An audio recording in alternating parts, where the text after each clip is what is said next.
Olá, aqui é o professor Ivan Jardim e esse é o canal da R2FT.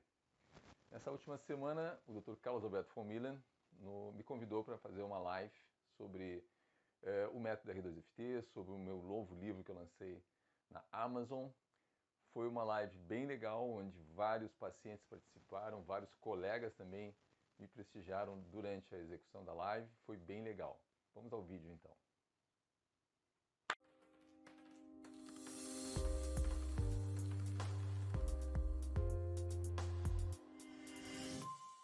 Nosso tema de hoje é como tratar dores musculares com uma tecnologia, eu posso dizer, especial.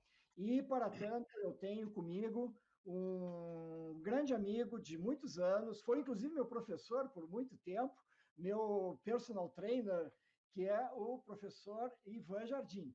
O professor Ivan é educador físico e é especialista em reabilitação neuromuscular, tem larga experiência com muitos pacientes. Ele estava me dizendo, antes de nós entrarmos aqui, que nunca trabalhou tanto como agora, ou as pessoas estão com mais tempo, né, e se preocupando mais com peso, ou estão tendo mais dores por ficar muito tempo na frente do computador. Então, o professor Ivan é a pessoa certa para nos auxiliar a compreender as situações de dores musculares, dores na coluna, e ele acaba de lançar um livro, inclusive, depois eu peço que ele mostre a vocês, sobre essa situação de reabilitação, então, neuromuscular. Professor Ivan, boa noite. Grande boa noite. Aqui. Boa noite, doutor Carlos. Boa noite, pessoal. Muito obrigado pelo convite.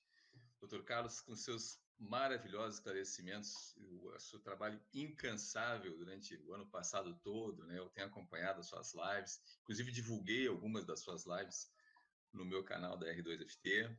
Então, estamos juntos aí sempre para ajudar a população.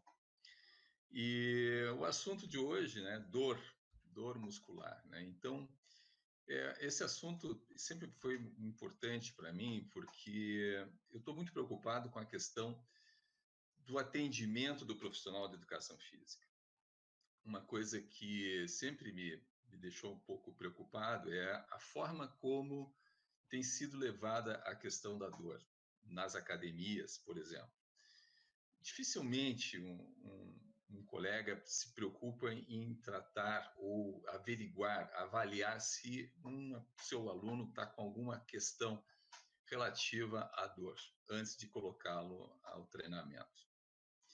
E por que isso, né? Por que essa questão? Porque quais são as nossas atribuições, né? Então, todas essas questões é que me fizeram desenvolver esse trabalho. E o objetivo final é sempre ajudar os colegas, ajudar a sociedade, resolvendo as questões de dor. Basicamente, essa foi a motivação inicial do meu trabalho. Como é que a parte da Covid-19, chegando a Porto Alegre, de onde nos falas, modificou não só o trabalho, mas a maneira de veres os pacientes? Como é que eles chegaram, mesmo os pacientes que já conhecias bem? Houve alguma modificação? Eles tiveram que parar porque foi feito um lockdown, uma contenção em algum momento? Houve mais tensão muscular por causa da situação, de liberação de adrenalina, de inconsistência, inclusive, das informações, como eu coloquei, o pessoal sem saber o que fazer, quem sabe ficava realmente mais inseguro. Isso pode se notar, por exemplo, no tônus muscular, o professor que conhece o paciente, que toca no paciente, no seu aluno, tem essa possibilidade de perceber?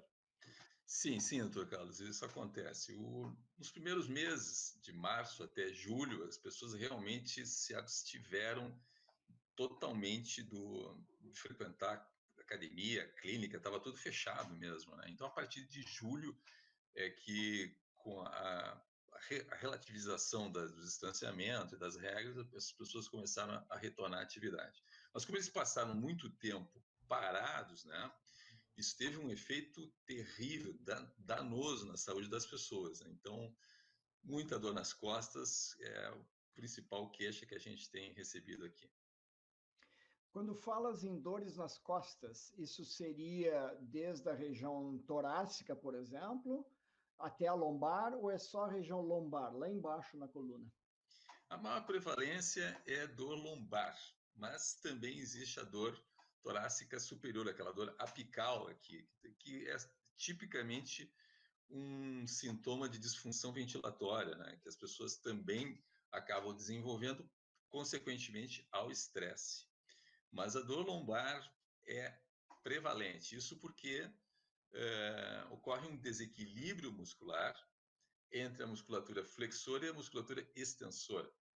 A musculatura flexora do quadril, pelo fato da pessoa ficar sentada com o quadril a 90 graus, né?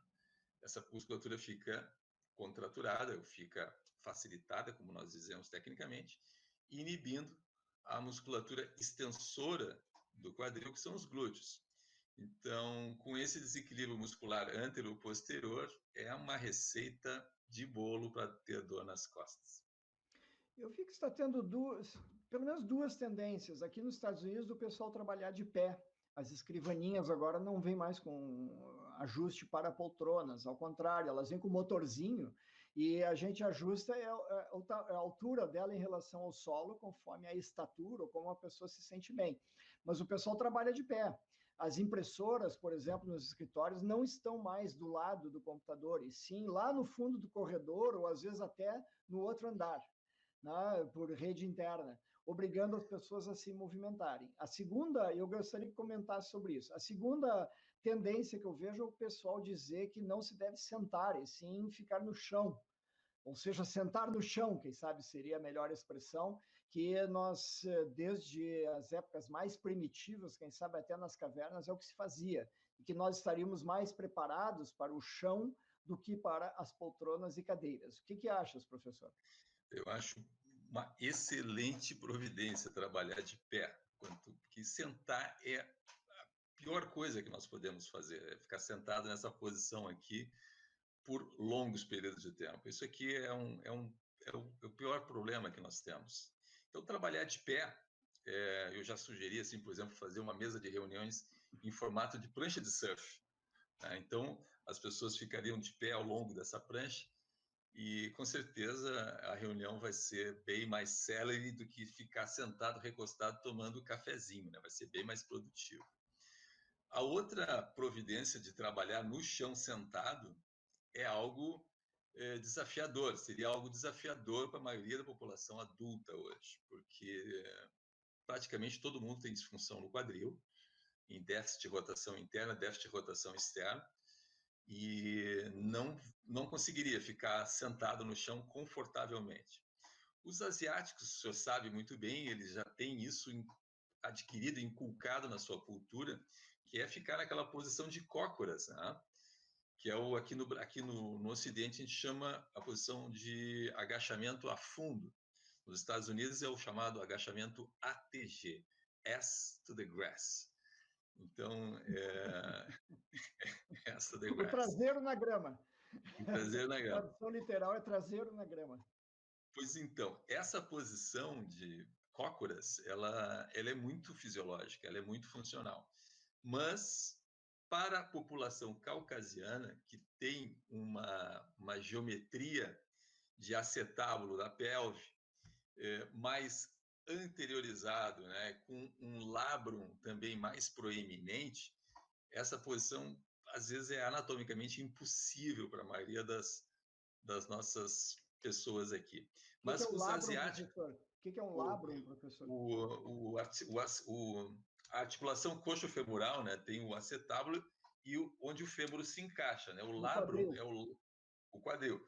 O labrum é o lábio da articulação coxo-femoral. E esse labrum ele pode ser mais proeminente ou mais rasinho, né? Então, quanto mais rasinho for esse labrum, essa concavidade, mais mobilidade você vai ter na articulação. Essa é uma das explicações pelas quais as modalidades de LPO, levantamento de peso olímpico, nas Olimpíadas, é dominado pelos asiáticos, né? O leste europeu, ali o peso da Turquia para diante, né? Aquelas pessoas ali têm uma característica anatômica no quadril que favorece essa posição de cócoras. Interessante. Eu vi muito posição de cócoras por horas trabalhando na Amazônia. Quando eu trabalhei em Rondônia com a população indígena, eles têm a tendência, né, de ficar um bom tempo fazendo círculos, conversando, olhando e tal, sempre em posição de cócoras. É bem interessante. Sim. E o detalhe é que, pelo fato de eles serem brasileiros, hoje, na realidade, os índios brasileiros, eles têm material genético asiático, né? É Você sabe. verdade. É Porque verdade. eles vieram para cá através do último período glacial, passando ali pelo Estreito de Bering, naquele período depois dos 15, 12, 13 mil anos atrás. Certo. Mas então, pensando nesse sentido, e voltando ao assunto da pessoa não ter dores se ela trabalhasse no chão, se nós pegássemos nossas crianças e as acostumássemos a ir às aulas, desde o jardim de infância, desenhar, fazer no chão, seria melhor? Seria muito melhor. Com certeza, essas pessoas teriam um desenvolvimento físico muito melhor e muito menos dor na vida adulta. Muito menos dor. Os alongamentos se fariam ao natural, se manteriam. Exatamente. Porque a tendência com o passar dos anos e o envelhecimento é a deposição de colágeno em determinadas localizações, né, que a gente chama de adaptações anatômicas. Que o colágeno, o estímulo para o colágeno, para a produção de colágeno é tensão. Né? Então, quando você fica tensionado, você produz colágeno. E esse colágeno vai se depositando ao longo de décadas e provocando adaptações anatômicas irreversíveis nas pessoas, né? É o caso daqueles senhores que a gente vê no Supra empurrando o carrinho com as costas assim, ó, né? E aí talvez o profissional novato assim, vamos tentar arrumar aquela corcunda ali do vovô, né? Mas isso ia ser terrível tentar fazer isso, porque primeiro aquele senhor já não tem mais dor nenhuma.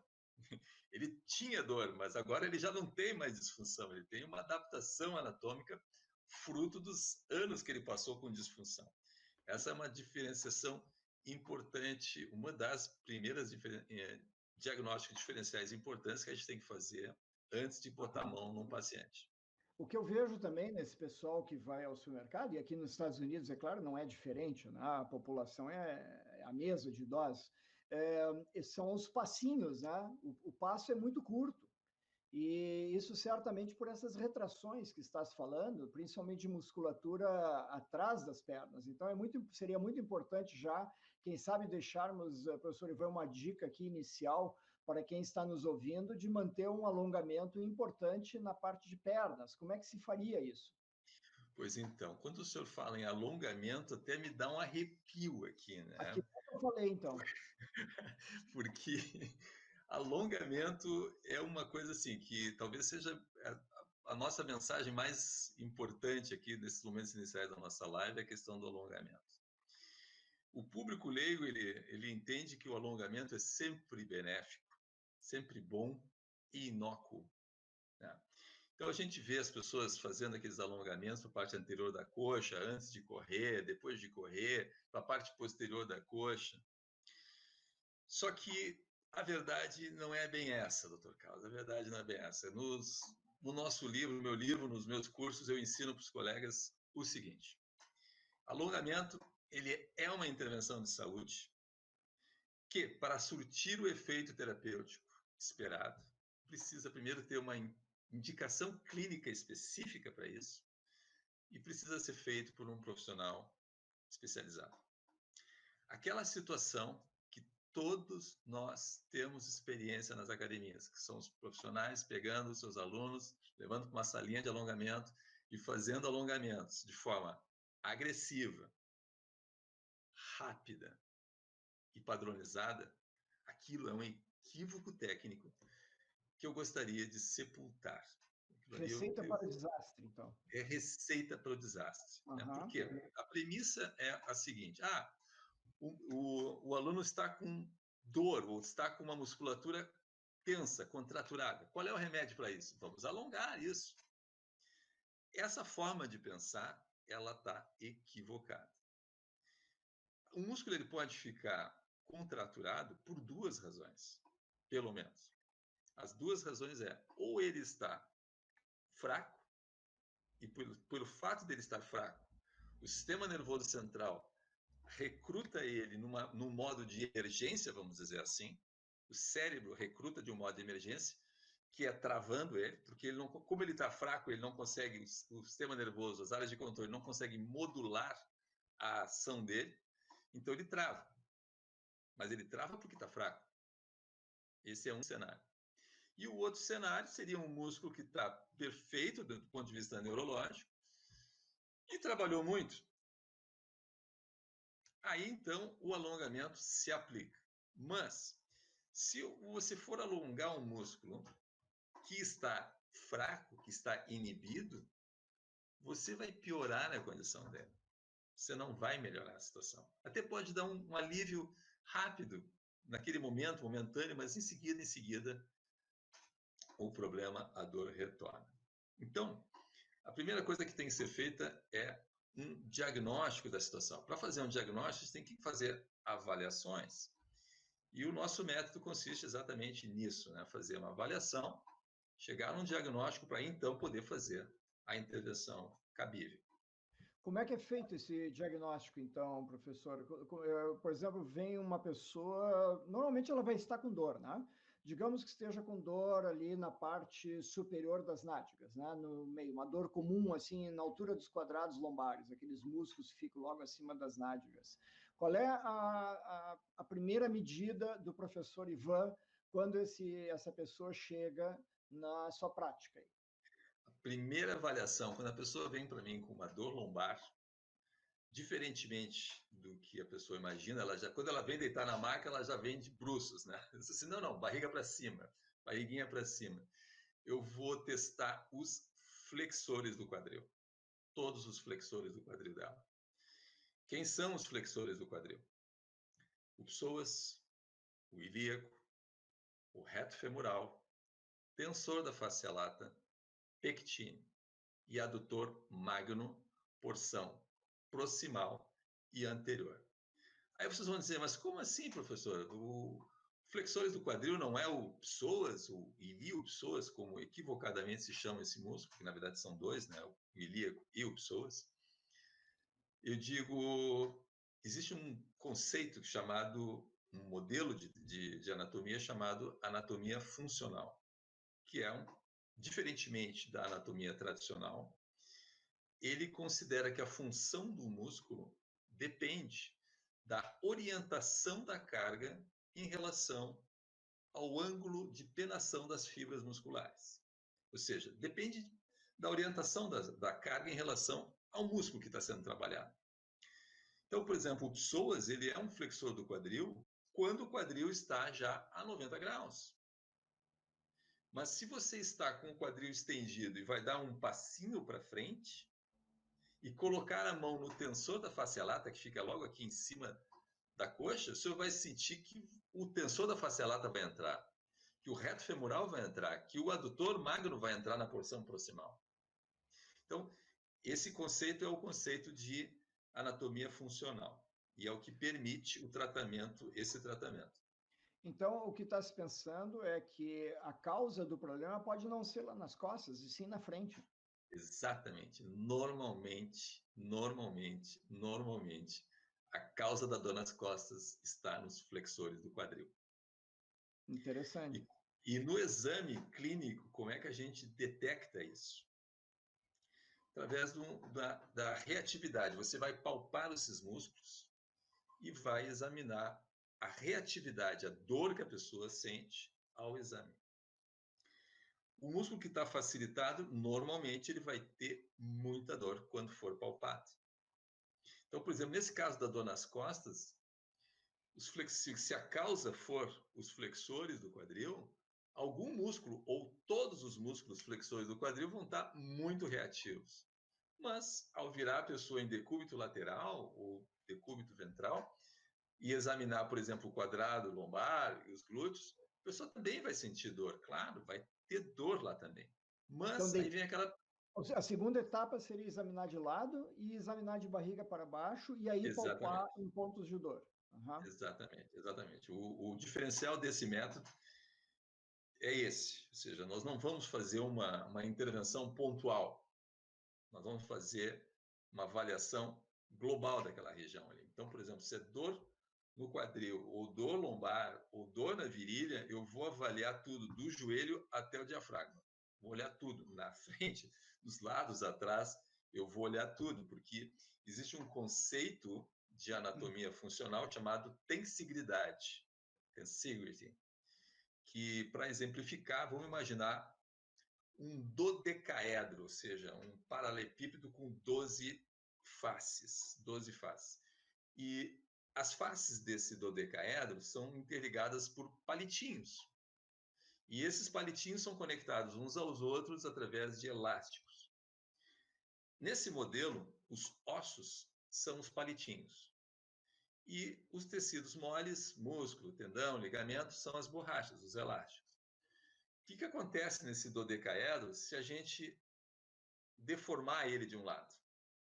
Essa força que a gente aplica para um lado não é transmitida para o restante do dodecaedro, deformando o dodecaedro? Transmite, né? Deforma. Se você apertar de um lado, vai deformar do outro lado. Isso é tensigridade. Isso é um conceito fundamental em anatomia funcional, que, em resumo, diz assim, está tudo conectado, né? Não existe possibilidade de você fazer um tratamento de uma dor fazendo de uma forma localizada.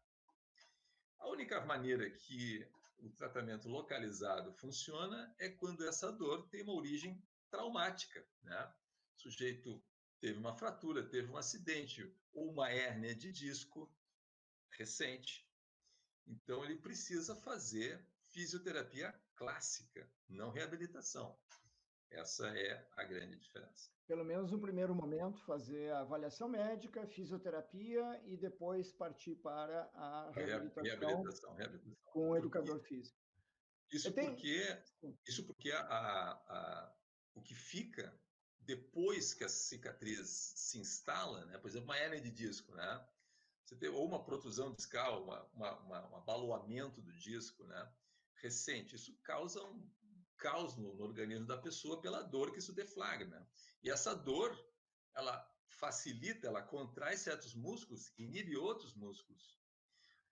Semanas depois, meses depois, aquele disco desidratou, o sujeito tomou remédio, fez fisioterapia, enfim, fez todo o tratamento clássico que nós todos conhecemos para dor e para a hérnia de disco.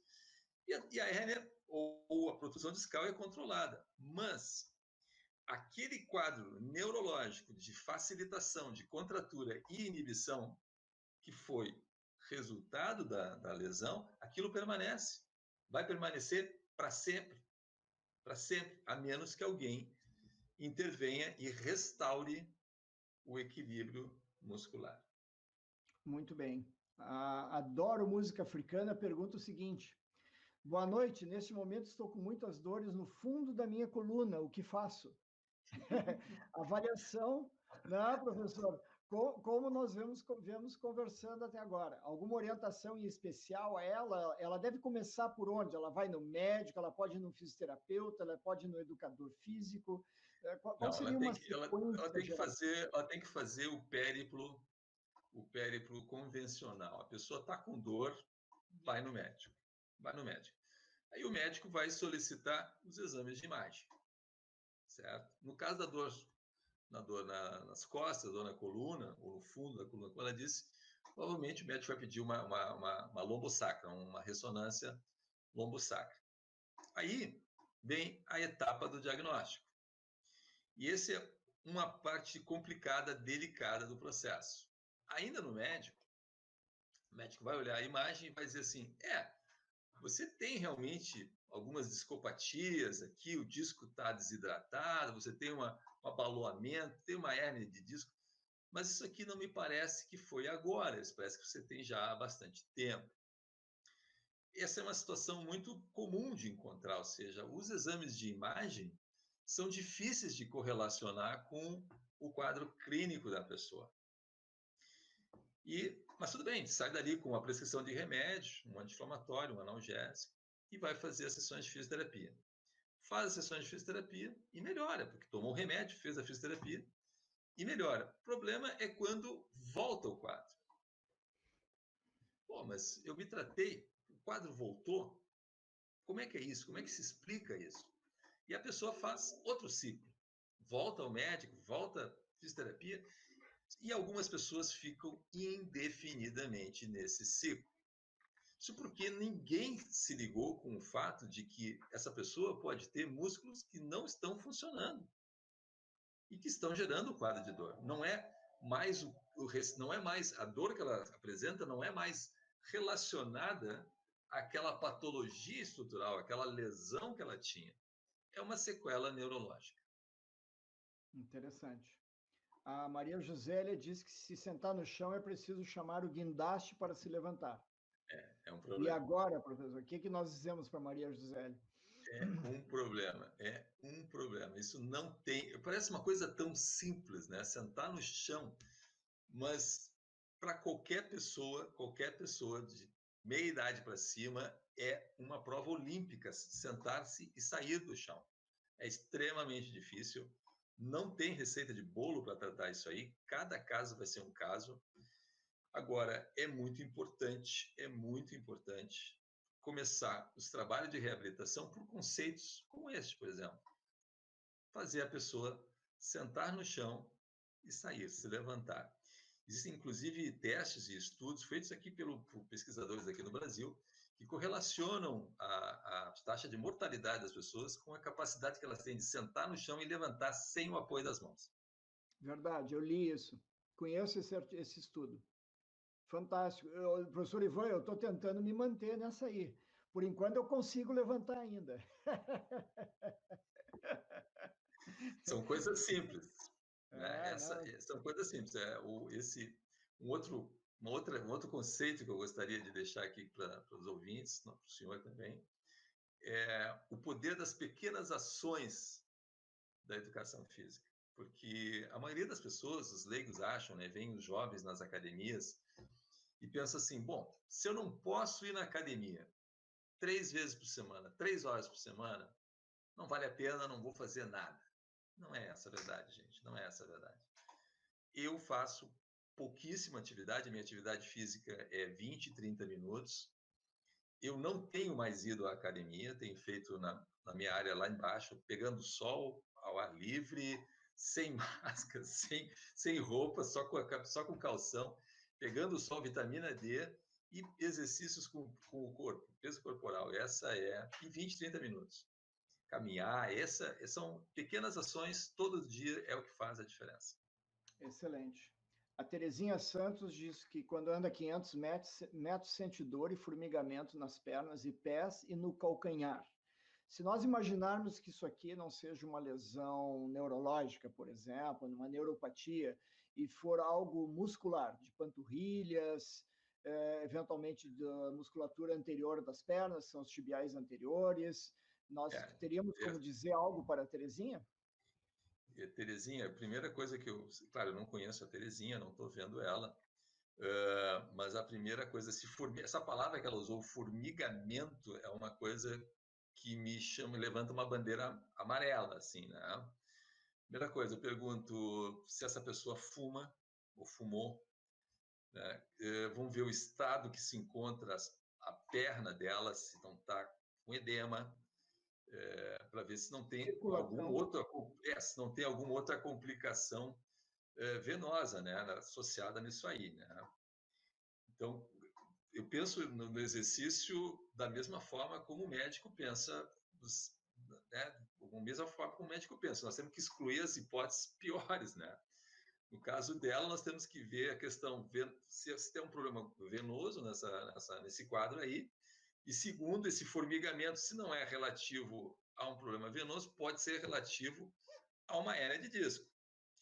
Então, pensamento lá em cima do ciático, né? Então, a gente tem que fazer exame de imagem. Se o exame de imagem não for compatível com o quadro clínico, aí a gente faz as avaliações neuromusculares. Como esse formigamento aí, a primeira coisa que eu vou olhar vai ser o piriforme dela. Porque o formigamento na perna, ou a sensação de queimação descendo perna abaixo, normalmente é síndrome do piriforme, ou seja, o aprisionamento do nervo piriforme, do nervo ciático pelo piriforme e o obturador. Né? E isso onde é que fica esse piriforme, professor? no meio do glúteo. No meio do bumbum. no meio do bumbum. Tá? Então, esse formigamento pode estar relacionado, provavelmente, se não for hernia de disco, provavelmente está relacionado a uma síndrome do piriforme. Muito bem. E essa dor viria, então, desde lá de cima da nádega, nesse caso? A dor vai variar de pessoa para pessoa. Algumas descrevem como uma sensação de queimação, como se tivesse um ferro quente descendo pela perna. Outros vão descrever uma sensação lá na panturrilha. Depende, varia de pessoa para pessoa e do grau de comprometimento do nervo ciático lá em cima. Perfeito. O Alan é pedreiro e tem dor na coluna. O que deve fazer para diminuir o incômodo da dor sem medicação? Alan, pedreiro trabalha pesado, naturalmente. Então, o que você precisa? Você precisa ter a musculatura do core bem trabalhada, bem desenvolvida. O que é o core, professor? O que é o core? Core é uma palavra em inglês que significa núcleo, núcleo do corpo. Até um tempo atrás, quando você perguntava para um profissional de educação física, professor, o que é o core? Ele ia dizer, o core são os abdominais. Depois, tempos depois, esse conceito, esse modelo foi se aprimorando. Hoje, atualmente, core são 5 subsistemas musculares, 5 cadeias musculares que trabalham para estabilizar o tronco e transmitir forças do membro inferior para o membro superior. Então, são 5 subsistemas. O principal subsistema que o Alan está precisando é o subsistema intrínseco, de estabilização intrínseca, que é composto pelo transverso do abdômen, na parede anterior, os oblíquos lateralmente no tronco, o diafragma na parte de cima, o assoalho pélvico na parte de baixo, e na parte de trás das costas a gente tem o quadrado lombar, os multífidos, todo o grupo eretor da coluna.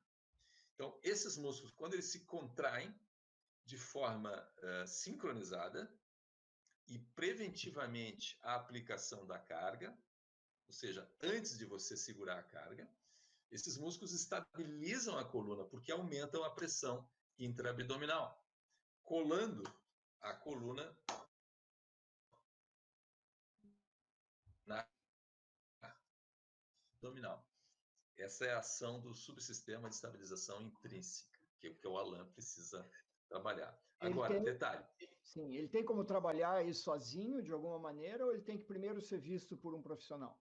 Ele tem que primeiro ser visto por um profissional de reabilitação, porque eu estou supondo que nesse momento ele está com dor. Então, isso é outro conceito fundamental no nosso trabalho, que é o seguinte: não adianta você dar exercício para a pessoa, mesmo que seja o exercício certo, exercício correto, com a carga correta, com a execução técnica, tudo perfeito. Se a pessoa está com dor, não vai funcionar. Não vai funcionar, não tem chance de funcionar. Por quê? Porque se a pessoa está com dor, o seu cérebro não está conseguindo controlar aquela musculatura. Ou seja, existe um conceito chamado propriocepção, que é a forma como o cérebro percebe o teu corpo. Isso é propriocepção, que utiliza os 5 sentidos. E a fáscia, que é aquela pelezinha que recobre todos os músculos, a fáscia é ricamente inervada e auxilia assim, tremendamente na propriocepção. E com dor, a propriocepção fica ou comprometida, reduzida, ou dependendo do tempo que a pessoa ficou com dor e do nível de dor, pode inclusive ficar anulada. E se o cérebro não enxerga o que está acontecendo porque tem dor, ele não vai ter como controlar nenhum exercício, não vai ter como fazer nada, vai ser uma experiência horrorosa, a pessoa vai sentir mais dor, não vai adiantar nada. Mas se o Alan for procurar primeiro um reabilitador, um profissional da reabilitação, ele vai fazer o exame, vai fazer liberação miofascial, vai tirar a dor primeiro e depois vai aplicar os exercícios necessários para fortalecer o core dele. Então, em princípio, ele poderia ir ao fisioterapeuta ou educador físico? Sim. Essa seria a primeira providência. Qual é a função que tem a respiração no momento em que se faz esses tipos de movimentos, o tipo de esforço, se respira para fora ou para dentro antes do esforço, durante o esforço ou após o esforço, professor? Em primeiro lugar, a gente tem que avaliar a ventilação, a mecânica ventilatória em repouso. Então, com a pessoa deitadinha, barriga para cima, coloca uma mão no peito e outra mão na barriga. E pede para a pessoa respirar normalmente. E aí você vai ver a mecânica da ventilação. Existem pelo menos 2 padrões disfuncionais, que é a ventilação torácica e a ventilação abdominal. Ou seja, ou a pessoa faz uma ou a outra. Quando a pessoa tem disfunção ventilatória, ela normalmente tem quadros emocionais associados. Normalmente ansiedade ou depressão. Claro, existem algumas profissões, como por exemplo os dentistas, que pela proximidade do rosto do profissional ao paciente, eles não querem que o paciente perceba a ventilação, a respiração do dentista, né? Então, esse profissional ele acaba fazendo uma ventilação curtinha, rasa e torácica. Isso é terrível. Isso causa uma dor brutal no profissional, nas costas. Aí você palpa aqui os intercostais, o diafragma dele está uma rocha. Então, antes de fazer uma intervenção no exercício, né, se vai fazer manobra assim ou assado, né, é avaliar a ventilação, a mecânica ventilatória em repouso. Aliás, nesse sentido, tem uma situação desastrosa que está acontecendo agora no fitness, que são as manobras de vácuo. O senhor já viu isso antes? Manobras de vácuo, não. Manobras de vácuo. A pessoa faz uma hipopressão no abdômen para botar a barriga para dentro. Isso também bagunça com toda a mecânica ventilatória da pessoa. E é uma mania extraída lá do fisiculturistas dos anos 70, 77 mais especificamente. Mas isso não vem do Pilates também, não sei se do yoga, mas no Pilates se faz muito esse tipo de exercício de colocar o umbigo lá atrás no sacro. É a Mas figuração. isso que o pessoal do fitness está fazendo é outra história. É uma manobra que causa disfunção ventilatória. E essa respiração abdominal do Pilates e do Yoga, isso aí é funcional. Isso aí é uma técnica deles lá. Ah, sim, entendi. Muito bem. O Dr. Neemias pergunta o que achas das super chairs para recrutar glúteos médio e mínimo. Tens experiência com ela? Eu vou ter que reconhecer aqui que eu não conheço essa cadeira, super chairs. Eu nunca ouvi falar. Eu imagino que seja, mas eu realmente tenho nas lojas aqui, são cadeiras especiais em que a gente apoia o joelho. Eu acho que é isso que o Dr. Neemias está falando. Ah, que a gente fica dessa posição assim para frente? Acho que é essa que ele está falando. Eu acho uma posição interessante para você ficar. Acho uma posição interessante porque recruta bastante para vertebral e glúteos. Mas, novamente, não dá para ficar mais que 30, 45 minutos nessa posição também, né? Vai dar problema lá atrás também. Depende da pessoa, né? Silvana, prazer. Sei que é necessário fortalecer a musculatura para quem tem desgaste nas articulações, mas como fazer exercício com dores e inflamações? É aquela história, por exemplo, de dor no ombro, a pessoa tem tendinite, está tratando, fez fisioterapia, continua com dor. Chega um momento que parece que se não recrutar a musculatura, apesar da dor, a pessoa não sai daquele círculo vicioso. Qual é a sua experiência, professor? Olha, doutor Carlos, a experiência é a seguinte. Primeira coisa a fazer é um diagnóstico diferencial preciso, né? Porque senão você vai fazer uma intervenção equivocada, né? Vamos falar um pouquinho não só dessa questão, mas, por exemplo, dor cervical. Vou dar um exemplo aqui que aconteceu comigo. Vou dar 2 exemplos aqui acontecendo comigo. Um senhor, 66 anos, tinha na época, veio me procurar para dor cervical. Eu examinei ele, realmente estava com os escalenos, uma rocha, elevador escapular também, trapézio, tudo contraturado. Tá, beleza. Fiz a liberação miofascial, fiz as ativações necessárias e ele melhorou. Na segunda sessão, ele voltou com tudo igual. Ele disse, isso não é bom, porque não é a evolução esperada, a pessoa voltar na segunda sessão igual a que estava na sessão anterior. Só um pouquinho, doutor Carlos. A bateria estava acabando. Desculpe, pessoal. Ah, sim. Ok. Voltamos com o professor. Voltando. Então, na segunda sessão, ele voltou com tudo igual. Aí, na terceira sessão, ele disse, senhor, quem sabe nós vamos fazer, o senhor pede para o seu médico fazer um raio-x de tórax.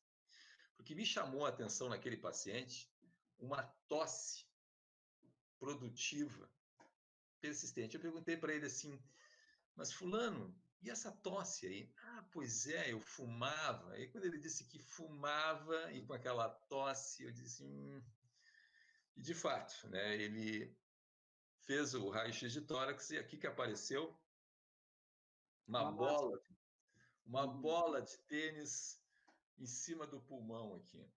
Então aquele tumor estava comprimindo o plexo braquial, causando todos aqueles sintomas. O que é o plexo braquial, professor? O plexo braquial é um conjunto de nervos que desce da cervical e inerva todo o membro superior aqui também. É um conjunto de nervos bem importante. E essa massa tumoral estava comprimindo esse feixe de nervos e causando dor. Então, é o diagnóstico diferencial. Às vezes a pessoa tem um problema grave. Outro caso que aconteceu, para dor lombar, a pessoa tinha tumor no pâncreas e não sabia. Ah. Eu tenho alguns casos de problema no ombro direito, no caso, em que o diagnóstico era um problema de vesícula. Tinha uma inflamação na vesícula, impressionava o diafragma e gerava uma dor à distância referida ao ombro. Todos os exames de ombro eram normais, a mobilidade do ombro era normal, se fazia tudo, mas a pessoa tinha dor, em tratamento com vários colegas, fisioterapia, sem um diagnóstico preciso. E aí eu fui palpar, fazer um exame físico mais completo, tinha dor na região do fígado, da vesícula. Fomos fazer uma ecografia e tinha uma inflamação. Tirou a vesícula, resolveu o problema do cotovelo, do ombro em várias pessoas. Aí um caso fantástico que o senhor está relatando que eu não tinha conhecimento também. Não é infrequente, não é infrequente. Já marchei também, professor. Uma vez eu me lembro, era até o marido de uma colega, ficou até uma coisa um pouco desagradável. Ele tinha essa situação no ombro, doía o ombro e tal, e eu perguntando se caiu, ele jogava vôlei com 40 e poucos anos, mas bateu, foi na rede fazer uma defesa, alguma coisa, trauma? Não, nada, porque o ombro dele não tinha nada. E ele não me dizia nenhuma outra informação. E aí nós fizemos fisioterapia, usou anti-inflamatórios e tal, e ele não melhorava. Aí ele acabou indo num ortopedista que fez um raio-x da clavícula, e ele estava com a clavícula fraturada. E eu marchei, porque eu confiei na informação de que ele não havia sofrido nenhum trauma. O ortopedista fez certo, pensou na possibilidade de, mesmo sem a pessoa se lembrar, que pudesse ter sido um trauma. É que o senhor foi contaminado pelo fato dele ser relacionado exatamente, né? Relativo ao senhor e não seu paciente. Pode ser, a esposa era minha colega de turma. Mas é um tipo da situação que às vezes a gente não acerta 100%, né? Mas às vezes a gente tem que confiar na informação do paciente também. Mas isso faz parte, faz parte. Vamos ver aqui mais, olha aqui, ó, Tiago Bueira, professor Ivan deu um laço de conhecimento. Obrigado, Tiago. Tiago Bueira é meu colega, meu aluno dos cursos, grande profissional, grande colega. Muito obrigado, Tiago. Vamos ver aqui. Doutor Neemias, alongamento das panturrilhas é uma medida correta para as câimbras de pernas? Não, doutor Neemias, não é. Normalmente, novamente, tem que avaliar. O que acontece normalmente com as câimbras? Por que ocorre câimbra? Quando o caso não é uma medicação, por exemplo, medicação para pressão que mexe na bomba de sódio e potássio, frequentemente dá problema nas câimbras, tá? E nesse caso, quando é medicamentosa, essa câimbra, ela é bilateral, vai dar normalmente nas duas pernas, né?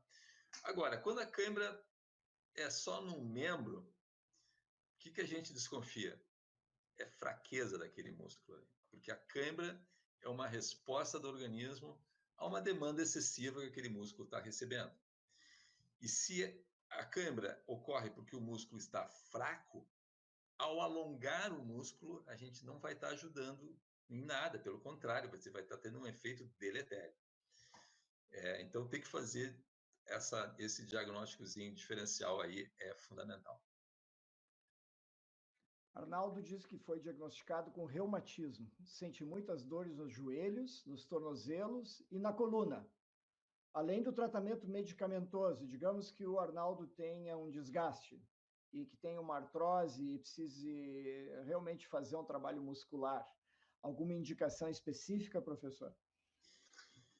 Doutor Carlos, esses casos que têm uma patologia de base, né, que deflagra os quadros álgicos, esses casos eles têm uma evolução complicada, né? O senhor sabe.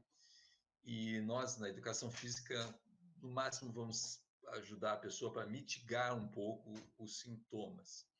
Mas, enfim, o que pode ser feito para mitigar os sintomas realmente é o fortalecimento muscular. Por quê? O descarregamento das forças de compressão nas articulações é feita pelos tecidos adjacentes à articulação, os músculos estabilizadores da articulação. Quanto melhor condicionados estiverem esses músculos, menos carga será aplicada nas articulações. Agora, a forma como fazer esse fortalecimento é que é a chave da questão. Jamais, para um paciente de reumatismo, um paciente com artrite reumatoide ou qualquer forma, variação de reumatismo, eu vou dar carga inercial, né? Peso para essa pessoa. Jamais, em hipótese alguma, isso aí. A pessoa vai trabalhar ou com isometria do peso do segmento ou, no máximo, com uma carga elástica. No máximo, carga elástica ou o próprio peso do segmento. Ou seja, é uma intervenção minimalista, uma intervenção assim, quanto menos mexer, melhor. Muito bem. A Maria Zélia pergunta como restaurar uma disfunção lombar. Maria, disfunção lombar, se for com relação aos flexores do quadril, e isso é feito através do exame palpatório, primeira providência, liberação miofascial nos flexores do quadril que estiverem contraturados. A segunda providência, ativar os antagonistas dos flexores do quadril, que é a musculatura glútea. Mas essa é apenas uma causa provável dos quadros de lombalgia, né? A lombalgia pode ter outras relações. Essa relação que eu citei dos flexores do quadril, essa é uma disfunção por antagonismo, né? Porque os flexores do quadril e o glúteo são antagonistas.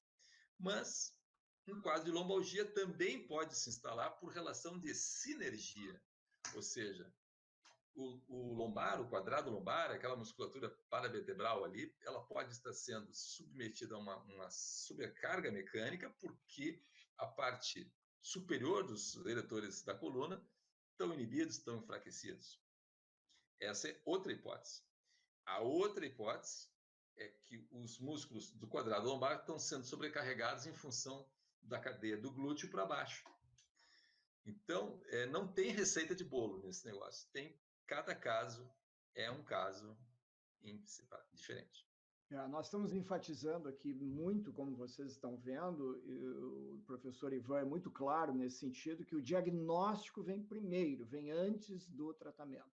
Então, nós temos que saber exatamente o que está envolvido, diagnóstico diferencial, inclusive com outras situações fora do sistema osteomuscular. Vamos ver uma outra pergunta aqui, a Lígia gostaria de saber se técnicas de osteopatia são eficazes nas dores, por exemplo, de coluna lombar e cervical. Tens alguma experiência com algumas dessas técnicas, professor Ivan? Tem. E osteopatia é uma técnica que eu sou muito simpático. Eu gosto muito da osteopatia, porque ela tem muito a ver com liberação miofascial, com integração do corpo, com Rolfing, com outras técnicas correlacionadas. A osteopatia ela funciona com mecanismos neuromusculares, não biomecânicos. Então, eu sou muito simpático. Eu mesmo fiz uma vez uma sessão de osteopatia, uma só, e foi suficiente. E foi há muitos anos atrás, e eu achei a intervenção muito delicada, muito minimalista, assim, sabe? Muito, muito criteriosa. E o profissional me avisou assim, olha, tu não estranhas se tu sentires muita fraqueza, muito cansaço hoje à tarde ou amanhã. E eu me ri por dentro, né? Assim, eu estou acostumado a sofrer liberação miofascial pesada, né? Essa intervenção aqui não vai fazer nem cosquinhas, né? Mas, por incrível que pareça, eu fiz de manhã a sessão de osteopatia, à tarde, juro por Deus, parece que tinham me desconectado da tomada, assim, ó. Senti uma canseira, como se estivesse gripado. Mas não Incrível. era Covid-19, né, professor? Não, isso foi há muitos anos atrás, pré-pandemia. Mas eu gosto muito da osteopatia e funciona, recomendo muito. É. A Patrícia dá um depoimento aqui, ó. Depois de um ano com dores no quadril, o professor Ivan conseguiu me deixar sem dor em 4 semanas. Especialista em quadril não achou nada. A Patrícia Pfister, uma paciente minha que eu trato ela desde 2016. Ela tinha um quadro bem complicado no quadril, bem complicado mesmo. E no frigir dos ovos, era rotadores internos o problema dela, rotadores internos do quadril. Professor Romualdo, deve ser seu colega, dá um depoimento importante aqui, ó. Se fizer reforço muscular tradicional, acaba agravando o problema. O que é o reforço muscular tradicional, professor? Muito obrigado, professor Romualdo. Mas é verdade que o Romualdo acabou de falar. O reforço muscular tradicional ele é feito com carga inicial, com peso, halteres, barra. Isso é um conceito equivocado, né? Quando a pessoa diz assim, a pessoa precisa de fortalecimento muscular. Fortalecimento muscular com carga pressupõe que a pessoa esteja com a função normal, no zero. Porque o que você vai fazer é aumentar a capacidade funcional dela com a carga inicial, com a barra, com os halteres, com o ferro. Isso é para aumentar a capacidade funcional. Agora, quando a pessoa está com dor, a capacidade funcional dela não está no zero, está abaixo de zero. E estando abaixo de zero, se não tem função, não tem como fazer reforço muscular tradicional com ferro, porque vai explodir. A pessoa vai ter uma sensação horrorosa, vai ter uma experiência horrorosa, vai sair com mais dor da academia e vai dizer, academia, exercício, isso não é para mim. Na verdade, ela estava mal orientada, mal orientada, né? Ela estava com dor e foi fazer reforço muscular tradicional com peso. Só podia dar problema. Alguém do Facebook, nós não conseguimos identificar o nome porque é de outra mídia social. Eu faço uma pergunta sobre espasmo muscular.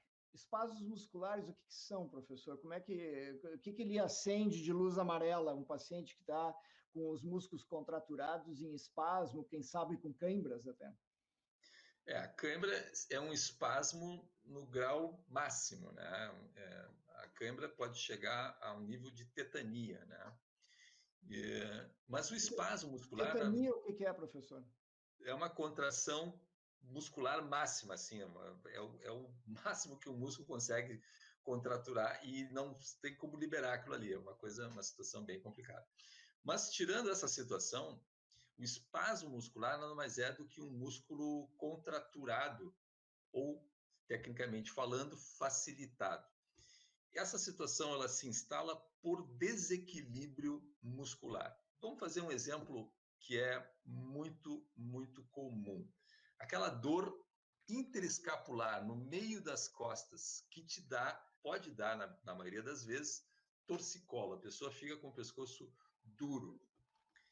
Essa situação do torcicolo, normalmente, ela está relacionada com uma contratura dos romboides e dos elevadores escapulares. Beleza. Então, você vai lá e fazer uma liberação miofascial dos romboides e dos elevadores escapulares. Resolveu a situação? Não. Não. Porque a pergunta que nós temos que fazer a seguir é: por que aquele romboide e aquele elevador ficaram contraturados? E a resposta para isso, novamente, nós vamos ter que recorrer aos mapas de anatomia funcional. E nesses mapas de anatomia funcional, nós vamos ver que os romboides são antagonistas do serrátil anterior. Então, para resolver esse problema do espasmo muscular, seja em que músculo for, nós precisamos fazer duas coisas. Fazer a liberação miofascial do músculo que está com o espasmo ou a contratura, ao mesmo tempo que a gente faz o diagnóstico do que está de qual músculo aquele músculo que estava contraturado e qual músculo estava sendo inibido. E a partir daí você ativa o músculo que estava inibido e libera o músculo que estava contraturado. Ao fazer isso, ao ativar um músculo que está inibido e ao soltar, liberar o músculo que está contraturado, você equilibra o tônus muscular e, com isso, elimina as dores. Existem várias técnicas, né, que se conhece dentro dessas possibilidades, tipo a reabilitação neuromuscular, que é especialista, tem outras técnicas como RPG, que às vezes se propõe a fazer isso, o próprio Rolfing também trabalha muito com reabilitação facial. Existe alguma que é melhor que a outra? Existem momentos em que uma técnica seria mais indicada para determinada situação clínica? Depende muito de qual é a experiência do profissional com uma técnica ou outra. Como é que isso é visto, professor Ivan? Olha, doutor Carlos, essa é uma pergunta para a qual eu não tenho uma resposta, porque eu trabalho com liberação miofascial e ativações. É com isso que eu trabalho, é isso que eu acredito, é isso o que tem dado os resultados que eu tenho obtido nos últimos anos. Mas, como o senhor disse, existem várias técnicas de liberação miofascial. Os alongamentos, por exemplo, são também técnicas de liberação miofascial. Aliás, quando nos meus cursos eu vou mostrar a liberação miofascial, alguns colegas dizem assim: mas professor, liberação miofascial não é só para fisioterapeuta? E aí eu digo para eles: mas você não faz alongamento dos seus alunos? Ah, faz. Qual é a diferença entre o alongamento e a liberação miofascial? A eficiência. Porque ambas as técnicas, ambos os procedimentos visam o mesmo resultado, que é baixar o tônus muscular de algum músculo. Só que a liberação miofascial é bem mais eficiente do que um alongamento para fazer isso. Mas existem outras técnicas de liberação miofascial, como, por exemplo, agulhamento a seco, onde um fisioterapeuta, porque nós da educação física nós só podemos intervir com as mãos. Então eu não indico, não recomendo que nós utilizemos nenhum tipo de instrumento, a não ser bolinhas e rolos de liberação, mas agulhas, guachá, que é aquelas lâminas, né? Aqueles cups de sucção, nada disso a gente deve utilizar. Essas são ferramentas de liberação miofascial, mas que são reservadas para os fisioterapeutas. Porque se uma pessoa sem treinamento adequado for usar um equipamento desse, pode causar sérios danos à pessoa. Tem muitos médicos fisiatras que utilizam também, né? Os especializados em reabilitação e fisioterapia. Interessante. O Emilson diz que tem muita dor no quadril e na lombar.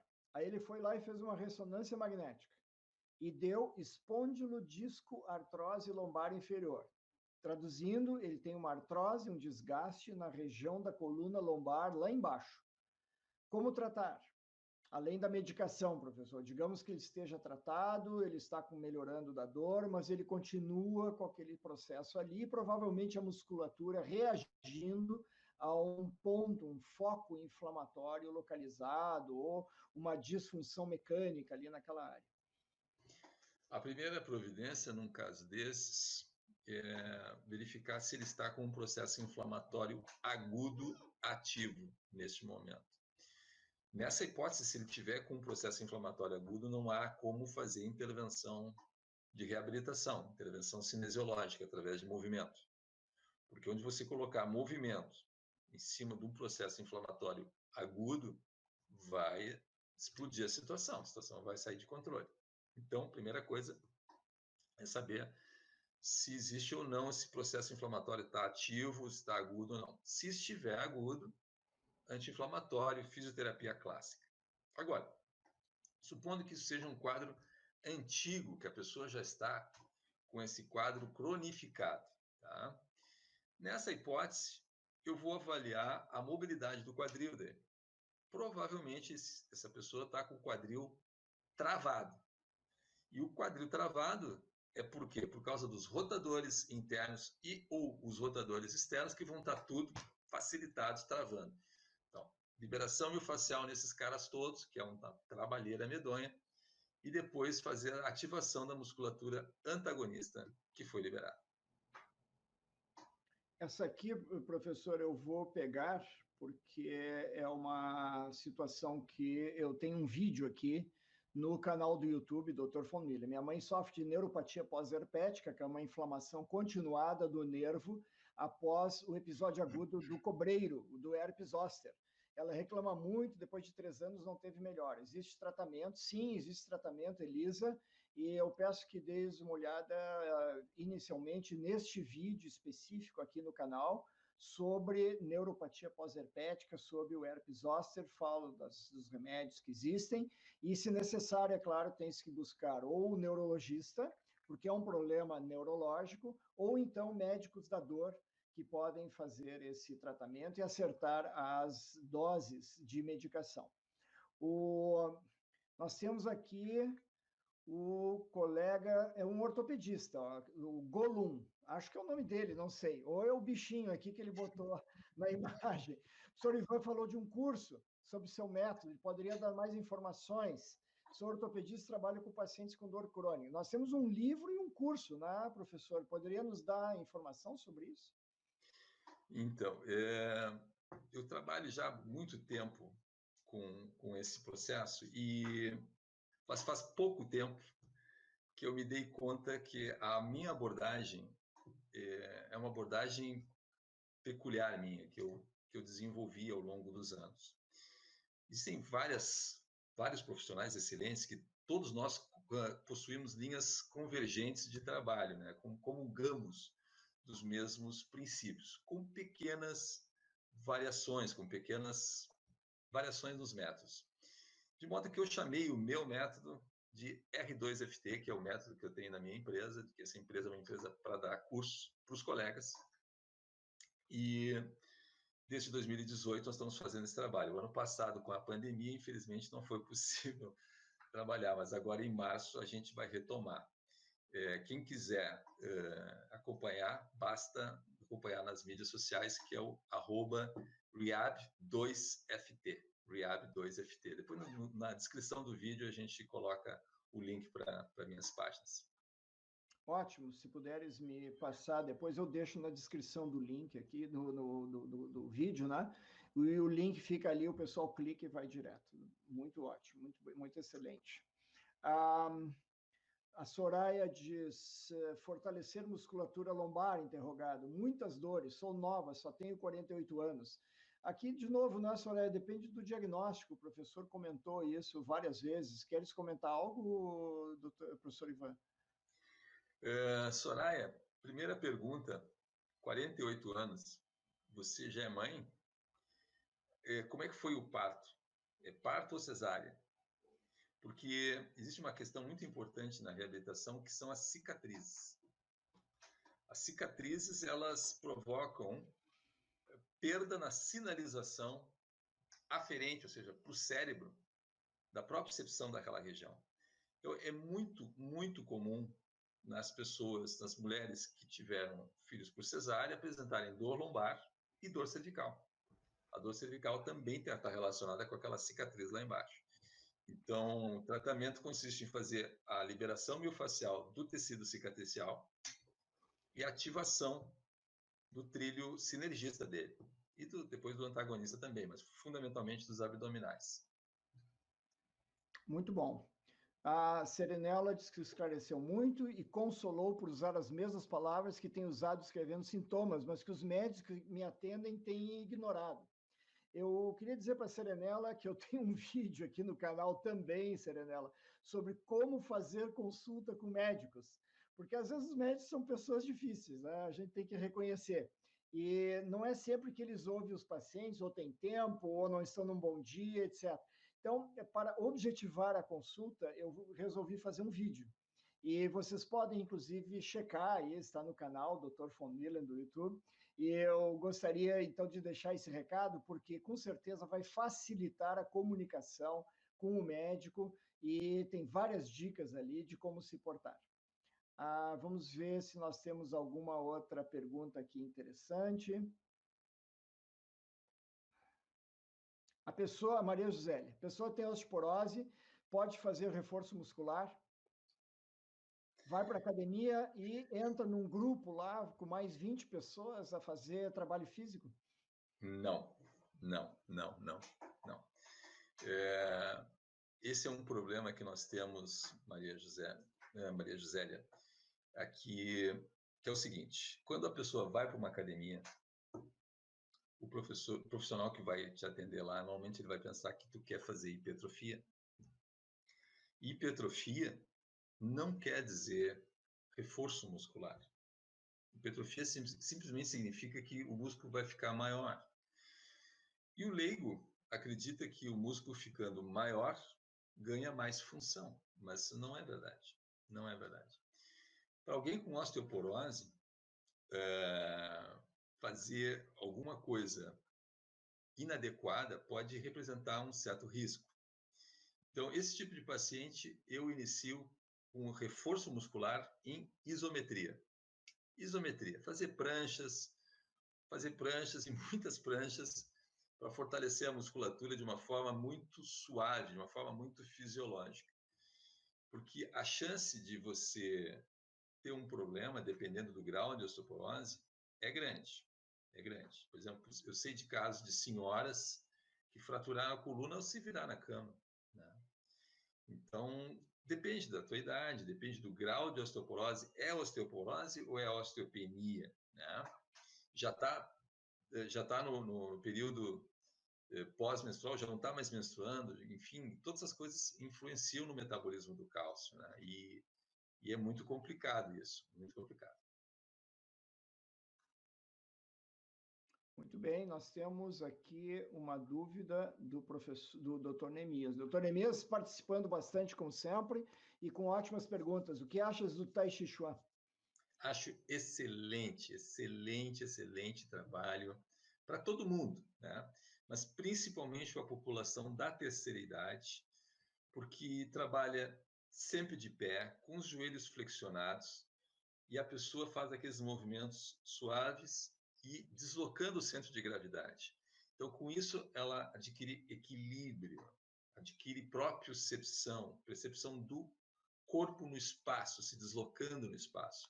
E isso auxilia muito para prevenir quedas, que é a nossa primeira diretiva no que tange ao atendimento da terceira idade, né? Prevenir quedas a qualquer custo. Então, o Tai Chi Chuan é super indicado para essa finalidade.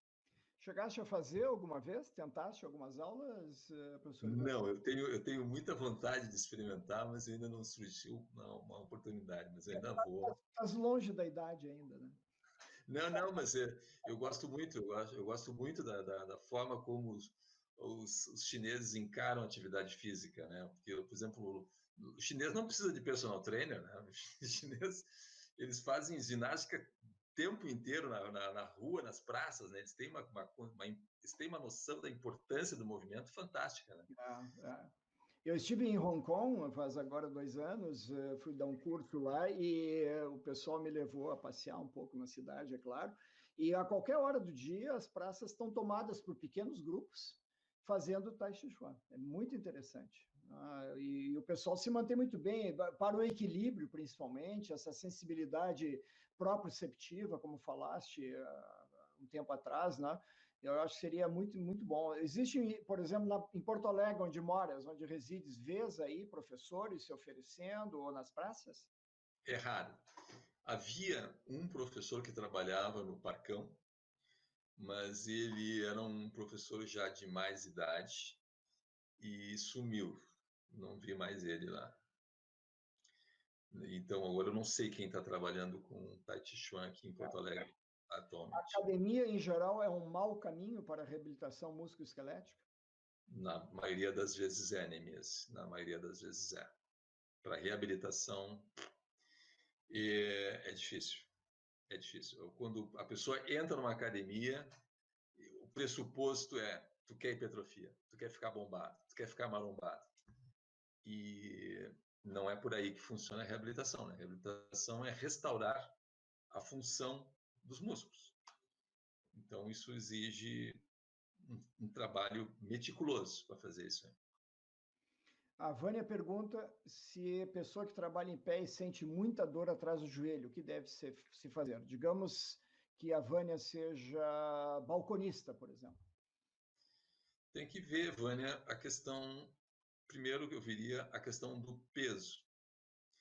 Também se fuma ou não fuma, são coisas que afetariam bastante a tua condição e predisporia a ter esse tipo de sintoma. Agora, dor atrás do joelho, normalmente está relacionada com disfunção na cadeia posterior. Tá? Então, situando-se esses casos aí de comorbidades que podem estar gerando esse problema, nós teremos que avaliar como é que está funcionando o teu glúteo, como é que está funcionando a parte de trás da coxa, o isquiotibial, como é que está a panturrilha, e também não pode esquecer de olhar a fáscia plantar. Como é que está a fáscia plantar, o tornozelo, a articulação metatarsofalangiana, a bolinha do pé, né? Tudo isso aí tem que ser olhado, que também pode estar relacionado com essa dor atrás do joelho. O que é a fáscia plantar, professor? Fáscia plantar é aquele tecido conjuntivo que fica na sola do pé. Né? Essa estrutura, ela está conectada miofascialmente com a panturrilha, com a parte posterior da coxa e até ao glúteo, dependendo dos mapas de anatomia funcional que você utilizar. Alguns mapas vão correlacionar ao glúteo, outros não. Mas a fáscia plantar pode estar relacionada nisso aí também. Qual é a sua experiência sobre mulheres que usam sapatos de salto alto? O salto alto ele acaba fazendo um encurtamento da cadeia posterior. Então, é como você utilizar numa academia uma pessoa para fazer um exercício como o agachamento e essa pessoa tem dificuldade para fazer o agachamento, porque o calcanhar levanta do solo quando vai fazer o agachamento. Essa pessoa está com a cadeia posterior encurtada. Então, o que normalmente se faz para compensar esse problema? Não para tratar esse problema, para compensar esse problema, se bota um calço no tornozelo dela. Aí ela fica com o tornozelo elevado e isso facilita o agachamento. E o mesmo raciocínio vale para o salto alto, né? Então, o salto alto acaba encurtando a cadeia posterior, além de causar problema na articulação metatarsofalangiana, causando o chamado como é que se fala? O hálux valgus, que é o Joanete. joanete. Uhum. Tens visto isso muito frequente? O tempo todo. O tempo todo. E a recomendação é trocar os calçados todos? Sim, vai usar um calçado plano, só que tem que fazer uma reabilitação da forma como a pessoa caminha, né? Porque vai estar tudo encurtado ali atrás, vai estar com hálux valgus, então a gente tem que, dependendo do tempo que a pessoa teve, já não volta mais esse hálux valgus, não vai voltar mais, vai alterar a mecânica, né? Porque o dedão, ele é o capitão do barco, né? Por onde ele aponta é por onde a pessoa vai caminhar, né? Então, é complicado isso aí. Muitas vezes eu peguei dores na coluna, até na cervical, e o problema era no pé. Se a gente for indo, vai examinando, vai vendo os encurtamentos, quando vai ver, como disseste, tem alterações no pé muito claras, que se não forem corrigidas, não resolve o problema de dores ao longo da coluna. Isso é muito interessante mesmo. A Marta pergunta, sim. Essa sua visão integrada, né, ou integrativa da medicina, que é uma característica sua, diga-se de passagem, rara de se encontrar, é o que fez com que a nossa parceria fosse tão duradoura, né? Porque né, sempre que eu encontrava, né, um paciente, um caso complicado aqui, o senhor sabe que eu levava ali para o senhor me esclarecer o que estava por detrás daquilo ali, né? Bom, já que estás na fase de elogios, eu vou te elogiar também, porque tu vinhas junto na consulta com o seu cliente, o que é raro de se ver nos profissionais. Eu muitas vezes convidava até, e convido ainda, os fisioterapeutas e educadores físicos para estarem junto com os seus pacientes durante a minha consulta, justamente para examinarmos em conjunto, para me dar mais dados na história, né, observações que às vezes são muito importantes, pode passar desapercebida do médico, e que o fisioterapeuta ou educador físico, em tocando no paciente, quase que diariamente, às vezes, tem outra percepção. E Exato. isso ajuda muito, né? Então, trabalhar a quatro mãos, professor Ivan, é muito importante em benefício do paciente. Não tem nenhuma dúvida. Muito obrigado. A Marta pergunta o que é hipotensão postural e se causa tontura. Eu vou deixar essa pessoa responder. A hipotensão postural é quando a pessoa vai se levantar, Marta, meio subitamente e cai a pressão. Normalmente nós temos receptores que ficam nessa região da carótida, aqui em cima, ó, por aqui, e esses receptores, chamados baroreceptores, eles determinam se a pressão que vai do sangue para o cérebro está normal, ou se o coração tem que bombear com mais força, que é a bomba, né? Se esses receptores de pressão não estão funcionando muito bem, por exemplo, quando a pessoa toma alguns tipos de medicamento, eles ficam embotados, inclusive remédios para a pressão. E a pessoa for se erguer da cama muito rapidamente, ela pode até desmaiar, porque não vai a quantidade de sangue suficiente para o cérebro naquele momento, e que é em frações de segundo que isso deve acontecer. Essas adaptações fisiológicas, que se chama, na normalidade do nosso corpo, são muito sensíveis, extremamente sensíveis. Então, algumas pessoas têm esse problema pela idade ou por outras circunstâncias, né? Às vezes traumatismo, inclusive, as células ali da recepção da pressão não estão funcionando muito bem. Ou às vezes a pessoa pode estar desidratada também, não tem líquido suficiente no corpo, então não tem como o coração bombear o volume de sangue suficiente. Enfim, tem várias causas e às vezes isso é crônico, a pessoa tem que ficar usando um remédio que pode dar hipotensão postural, e o cardiologista vai sempre dizer para se levantar com muito cuidado da cama, devagar, primeiro senta, fica um pouco, depois levanta de novo, se precisar se apoia, outra pessoa ajuda. Enfim, são situações que não são incomuns, é muito boa a pergunta.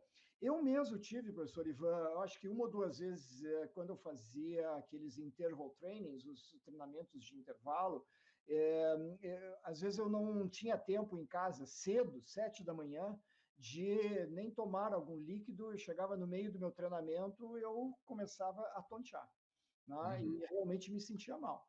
E eu não tenho hipotensão postural por doença, então isso pode significar, quem sabe, também alguma outra situação, falta de glicose no cérebro, algo assim. Desidratação, provavelmente, no seu caso. Também. A gente começa a suar, né?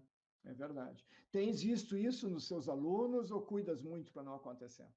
Não, eu cuido isso quando, por exemplo, eu trato muitas pessoas de meia idade para cima, né? Terceira idade. Então, quando elas estão é impressionante você ver uma pessoa que estava com dor quando se deitou naquela maca e quer se levantar de forma rápida, assim, abrupta, assim, não, calma, vira de lado, apoia com a mãozinha na maca, senta, espera normalizar a pressão para depois levantar. É impressionante as pessoas, a pressa que elas têm de se levantar, e às vezes a pessoa pode passar mal nisso, realmente. Mas eu cuido.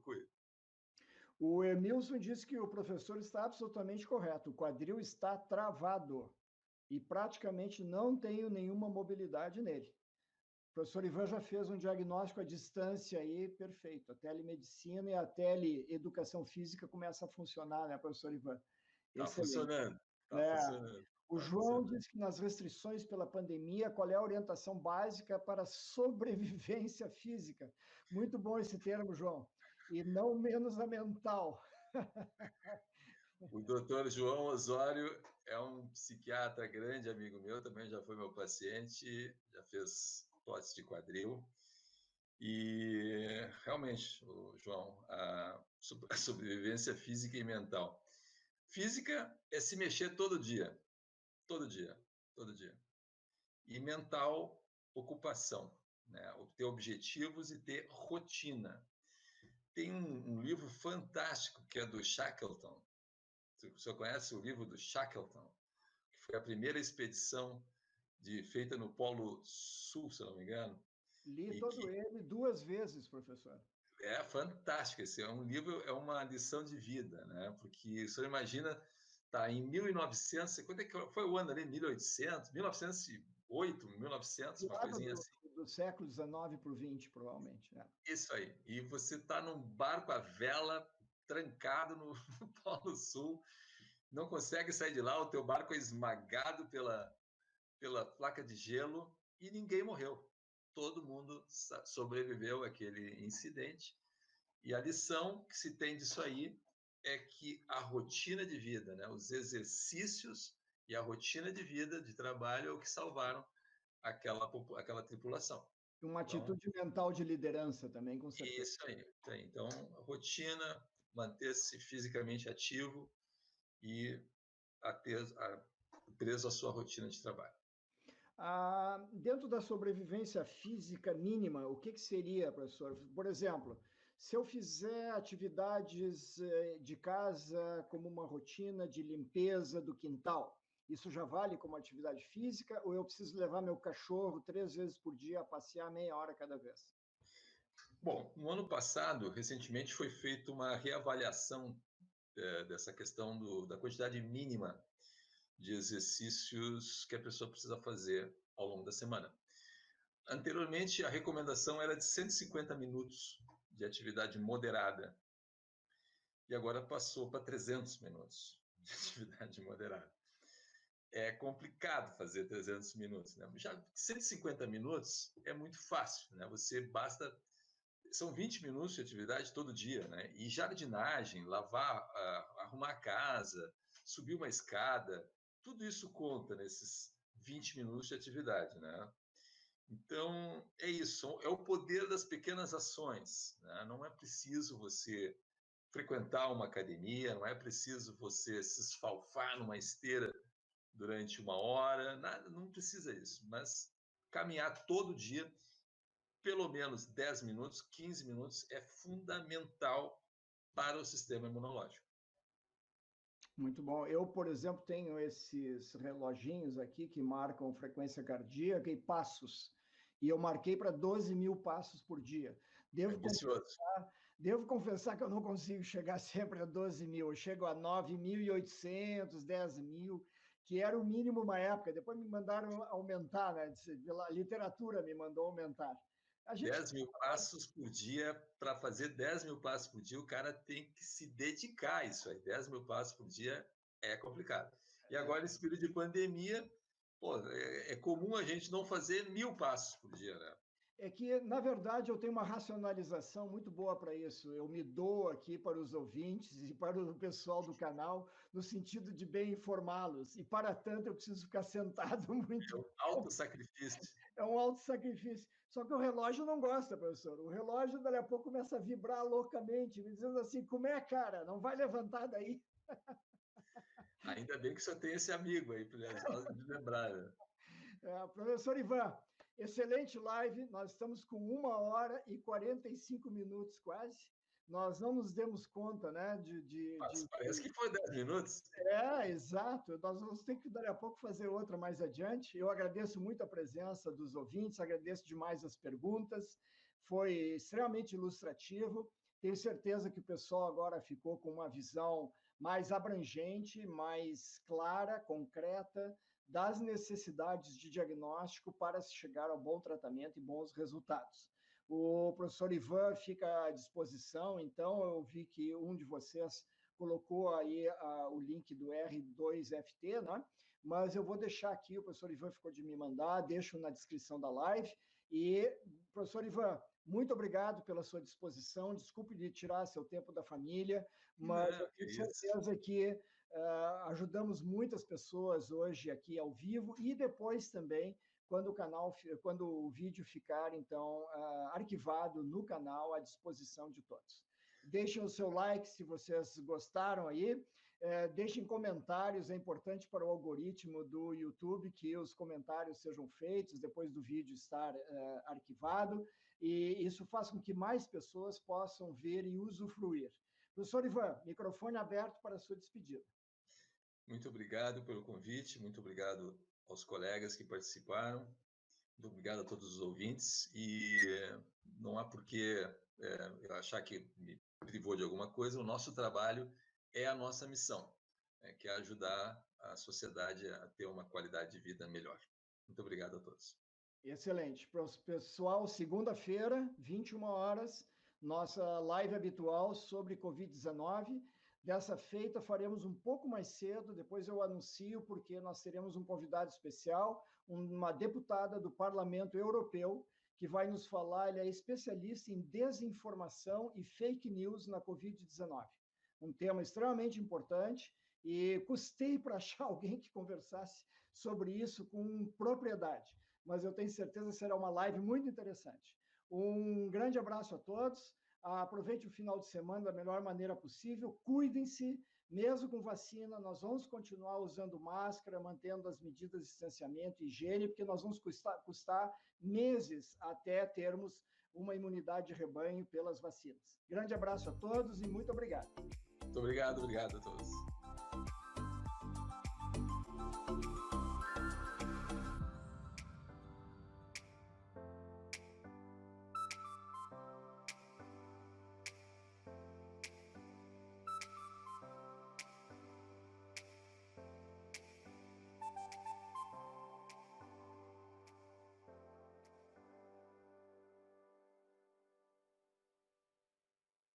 Se vocês gostaram desse conteúdo, não se esqueçam de deixar o seu like, se inscrevam no canal, deixe os comentários, isso é muito importante para o algoritmo do Google, valorizar o nosso canal e com isso fazer com que a nossa mensagem chegue a mais pessoas. Muito obrigado, até o próximo vídeo.